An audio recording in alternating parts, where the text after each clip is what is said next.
when the Canadian Space Agency called for astronauts, when that recruitment campaign started, that's when I kind of revisited that early childhood fascination with space travel. For many of us growing up, we had dreams of becoming astronauts and traveling to space, but for most of us, the closest we ever got was stargazing.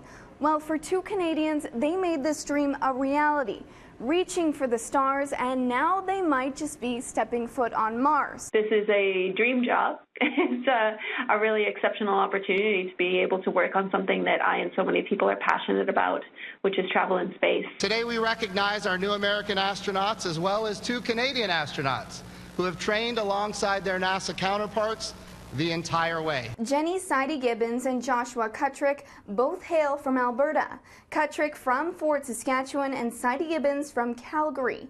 And they've spent the last 2 years in Houston training and preparing for life in space. The Artemis program is the next big push in space exploration. It is an ambitious program, and it is a program to take humans back to the moon and stay there. This group represents the best of the best. Selected out of 18,000 applicants, Cuttrick and Sidey-Gibbons now making up 50% of the active astronauts in Canada.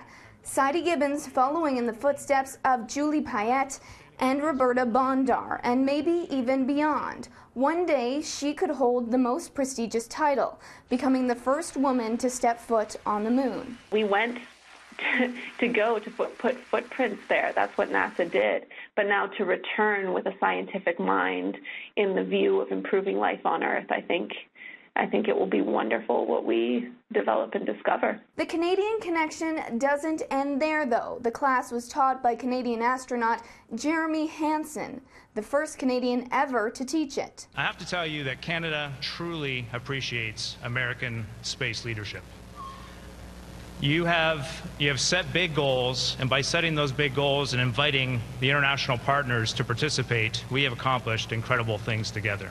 This newest class of recruits not only marks a step for Canadian space exploration, but a giant leap for all humanity. NASA vowing to have the first woman and next man on the moon by 2024. Announcing that this is just the first of many more space programs, and encouraging young minds everywhere to dream big and reach for the stars. That passion will lend you a lot of resilience and a lot of grit, and just help you achieve everything you can be. On Earth in Calgary, Allie Miller, City News.